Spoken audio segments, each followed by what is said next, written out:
చేస్తాను. ఆఫ్ చేస్తే మార్కెట్ ఇలా ఉంటుంది. సో మీకు ఎక్కడ బై చేయాలి అనేది మీకు ఐడియా ఉంటుంది.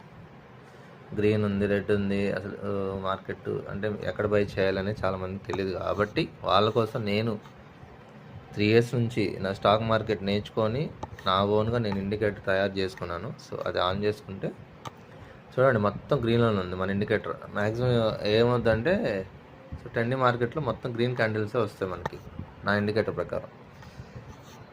అది ఆఫ్ చేశాను అనుకోండి, మధ్యలో రెడ్ ఉంటాయి, రెడ్ చూసి కన్ఫ్యూజ్ అయిపోతారు. కానీ ఇవన్నీ ఫేక్ సెల్లర్స్ అనమాట. వీటన్నిటిని మనం క్యాప్చర్ చేయొచ్చు ఆ ఇండికేటర్ ద్వారా. క్లియర్గా చూడండి, వెళ్తూనే ఉంది మార్కెట్. యుద్ధం ఇంకా ఆగలేదు కాబట్టి సో ఇంకా మార్కెట్ పడుతూనే ఉంది. So 60 points వెళ్ళిందండి. మనం 60 points పెట్టుకోము. 60 points అంటే 1 lotకి 3700 అట్లా వస్తుంది. సో ఆల్మోస్ట్ 4000 ప్రాఫిట్ ఉంటుంది అనమాట 60 points అంటే నిఫ్టీలో. అంత అవసరం లేదు, 30 points పెట్టుకోండి ఎన్ఎఫ్. 1 minute పెట్టుకోండి, మన సిగ్నల్ వస్తే బై చేయడం. టార్గెట్ అన్ని స్టాప్ లాస్ కూడా చూపించేస్తుంది. సో ఎటువంటి ఇబ్బంది లేదు.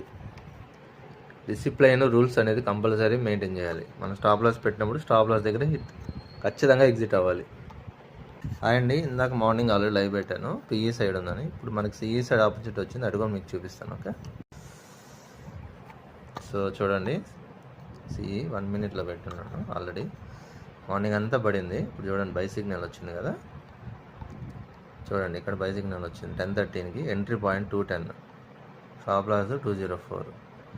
మన టార్గెట్ ఎలాగో ఇందాక మార్నింగ్ చెప్పాను కదా, 30 points పెట్టుకోవాలి. ఓకేనా, 30 points టార్గెట్ ఇప్పుడు జస్ట్ రీచ్ అయింది. 30 points చూడండి, మినిమం 30 points మనం బుక్ చేయొచ్చు. ఇప్పుడు పీఈలో ఆల్రెడీ మనం బుక్ చేసాం 30 points.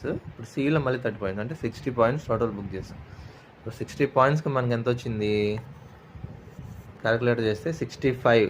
1 lot అంటే 65 క్వాంటిటీ కాబట్టి 65 ఇంటూ మన ప్రాఫిట్ ఎంత 60 points. సో 65 into 60 ఎంత 3900, ఆల్మోస్ట్ 4000 ప్రాఫిట్ టుడే. మీరు జాబులు చేస్తే వస్తుంది ఈ ప్రాఫిట్. డైలీ 3000 4000 టార్గెట్ ప్రాఫిట్ అనేది మీకు వస్తుందంటే 24 గంటలు కూర్చోపర్లేదు కదా. మార్నింగ్ టైము 9:15 ఓపెన్ అవుతుంది, 12:30 దాకా కూర్చున్నా చాలు. హాఫ్ డే కూర్చుంటే మ్యాక్సిమం 11 లోపల మార్కెట్ అయిపోద్దండి మనకి. ప్రాఫిట్ కానీ లాస్ కానీ మ్యాక్సిమం 11 లోపలే మనకి అయిపోద్ది.